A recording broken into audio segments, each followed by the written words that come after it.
I was contemplating whether or not to put this as a pre-recorded video or wait until my live stream to actually address this. But you know what? I said I need to put it into a pre-recorded video, and if I have to bring it up again in my live stream, I will do that. I actually brought this up in the live stream that I recently did with Nicole on Nicole's View this past Sunday. And I said it's weighing, the thoughts are weighing so heavy on me now, and I feel like if I get them out now, if I failed to mention it in my live stream, I will already say what I had to say.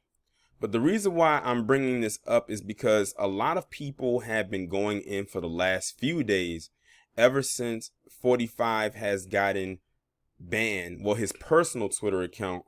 Well, I actually just also found out that the POTUS account also got taken down as well. They'll probably put it back up most likely when Mr. Touchy Feely, Jim Crow Joe, comes back onto the scene.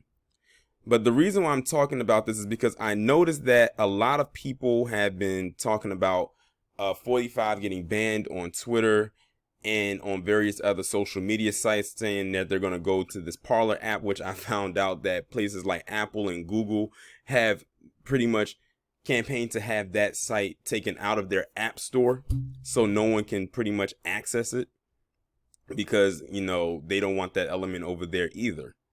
And people were saying how this was a violation of 45's freedom of speech, his First Amendment. I tell you this, Palm Color, they violate that First Amendment right like it's nothing. And I'm telling you, when I say they violate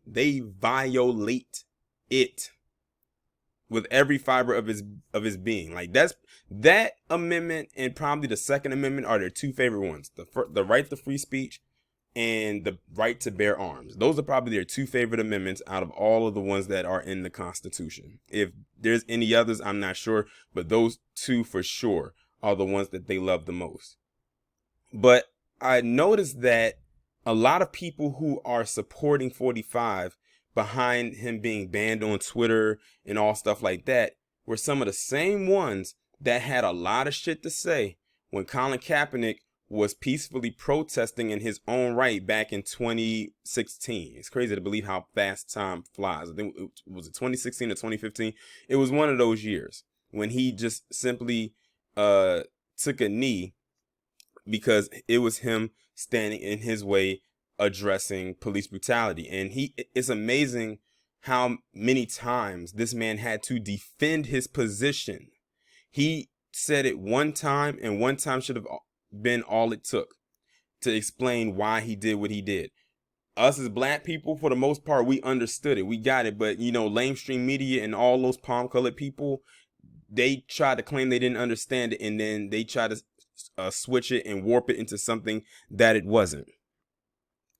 So then 45 hopped onto the gravy train, and then he started to spin it, and then his supporters ate up everything he said. And then the NFL jumped into it. Well, the NFL had to be in it, but then they just let the words of an outside entity, because 45 had no place putting his nose there or his opinion.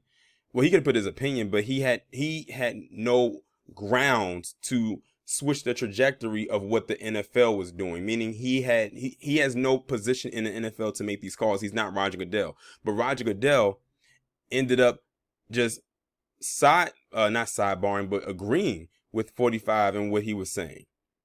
And then that's how Colin Kaepernick slowly got moved out of the NFL.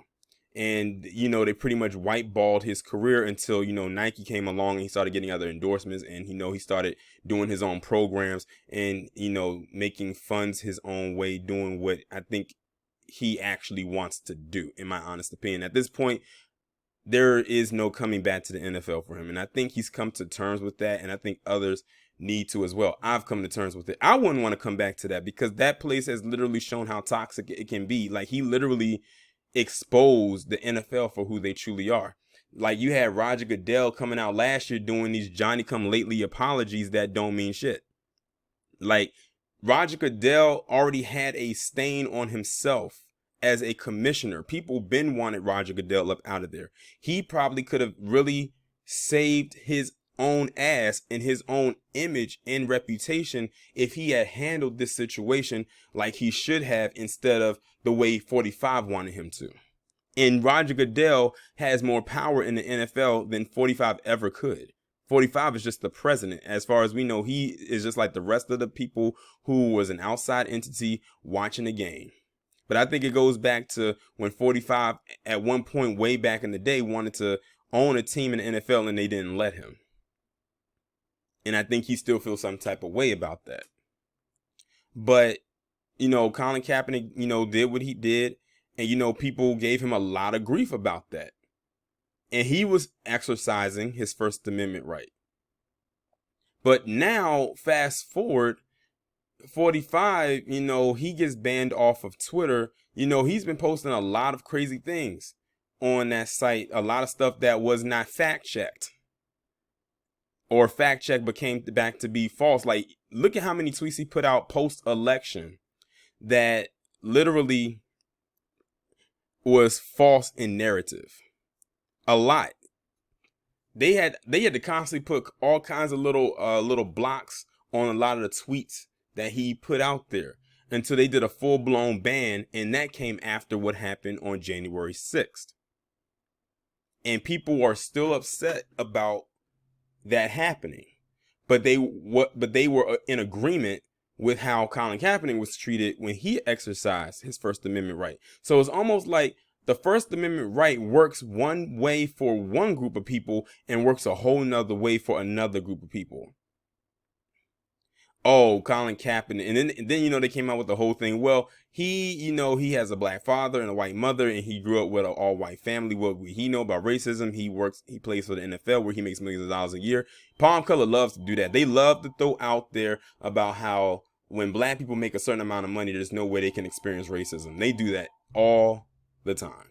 They basically are saying that racism, should it ever be experienced, because, many of them don't believe it exists anyway because they're not on the receiving end of it.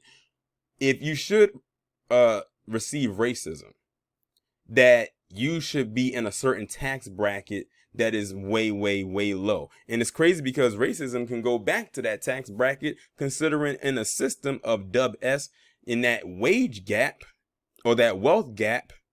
Look at how they spaced it out. Dub S, at the end of the day, is not a person. It is a system. And is running like a well-oiled machine. Still, to this day. But when you look at what Colin Kaepernick did and look at what 45 did, they can't even be compared. Like, he actually was doing peaceful protesting and all of that, but people blew it out of proportion, thanks to people like 45. And there you go. And it snowballed into this. He even went out and called some of those NFL players sons of bitches. Now, mind you, the NFL is predominantly black as far as the players go. So you got to think, who exactly was he talking to? You don't have to think hard. It shouldn't take you that long to think. We know who he was talking about and who he was talking to. He probably was talking to Colin Kaepernick, to be quite honest.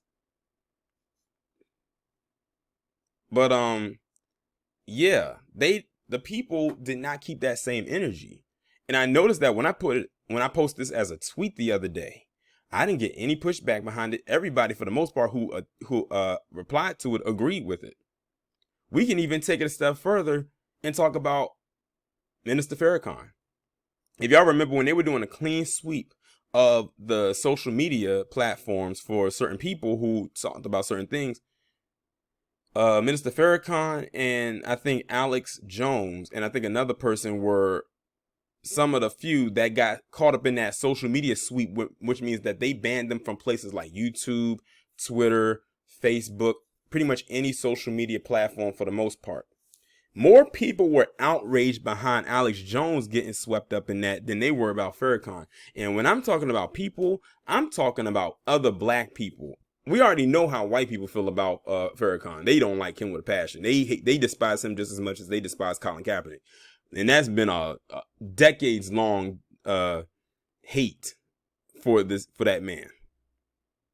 But I noticed a lot of black people were more upset about Alex Jones than they were about Farrakhan, just like it's a lot of black people upset about 45 than they were of Colin Kaepernick. So I'm like, why are black people getting upset about what's going on with Palm Colored? I know that they're coming with the same rhetoric. Well, if they go and they do this to a president, imagine what they'll do to us. Excuse me. You're talking to a person who was now on their 4th YouTube channel. You're talking to a person who got banned on Twitter for 12 hours for calling the Saltine Queen a hood rat. We already know what it's like to get shadow banned. You're talking to a person who's been shadow banned so many times. Why do you think I had to create the community, get the community app together so I could text y'all when I upload a new video? Because I know that the notifications don't go out the way that they should. Or they'll send them out when they feel like it. So I know what it's like to actually have your voice be silenced, especially with the stuff that I talk about. And even then, I still have to be careful with what I say. That's why I created my own little code speak. So you're preaching to the choir when you say stuff like that.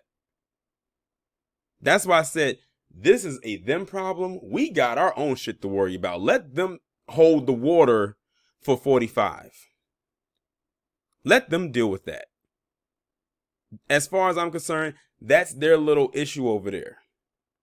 As far as I am concerned. But that's just me. You can agree or you can disagree. But like I said, at the end of the day, I know as a content creator what it is like to have your stuff silenced. I know what it's like to be shadow banned. I know what it's like to lose everything that you've worked for and just to have to build it back up. I was mad as hell when I lost my original channel back in 2017. I had over 15K on that channel. Imagine where it would have been at right now if that original channel did not get deleted. And to sit here today at over 33,000, almost 500 plus subscribers is simply amazing. Even though I feel I should be higher than that, but I know why I'm not. But it's crazy because if 45 was to come on to YouTube and he was able to just do one video, he'll get thousands, hundreds of thousands of supporters in a day. Because of who he is. Me, I have to actually work up to that by talking about the stuff that I talk about day in and day out on this platform or on any platform. And notice every time I came back, my content just improved, but my message never changed. A lot of people, when that stuff happens to them, they end up switching up their message to find a way to stay on so they can attach themselves to the algorithm so people can see them. And usually when they do that, they end up becoming a whole different person. It's like, whoa, like who is this person? Like this wasn't what you were talking about before your first channel got removed. What is this person now? Me, 4 channels, still maintaining the same message. So what does that tell you? So you can't tell me about the violation of First Amendment rights. I already know what my First Amendment rights are like to be violated. And many black people out there listening know what it's like as well. All I'm saying is this. Many of you and black people, and I'm talking to you, had nothing but contempt when Colin Kaepernick was doing what he was doing. Even though he was doing it on the behalf of you, but y'all was saying he was attention seeking. He's doing this because he's a bad player, so he's trying to get more attention to him on a personal level. His girlfriend put him up to it. He's not being real. He's not being genuine. Y'all, I remember all of the stuff some of y'all said. Got off cold like shit. Oh, he can't do this because he has a white mother and a black father. Oh, he can't do this because, he makes millions of dollars. Oh, he can't do this because he grew up in a white family that adopted him. Y'all rhetoric was the exact same as Palm Color, because they were saying some of the same exact things, even though he was doing it on your behalf. Like, that is some backwards ass shit. But y'all ready to come and kiss 45's ass? Oh, why are they kicking the president off? Oh, that's a violation of free speech. What did they do that to us? They've been doing that to us. Why do you think black people today don't have their own CNN or their own MSNBC or their own NBC or ABC or CBS or Fox?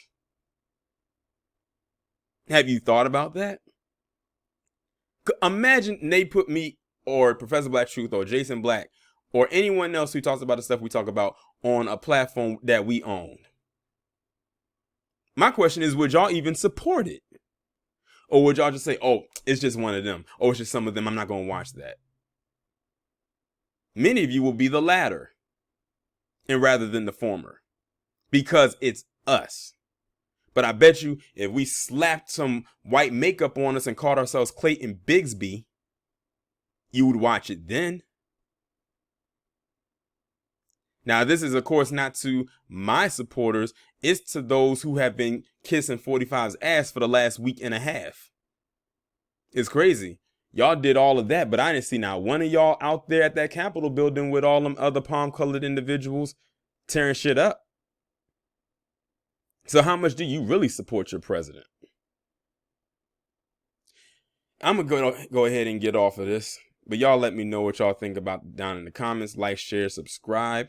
Make sure that if you haven't done so already, to text the number pinned down in the comments so you can get notifications to all the videos that I upload on this channel, and I will talk to you in the next one.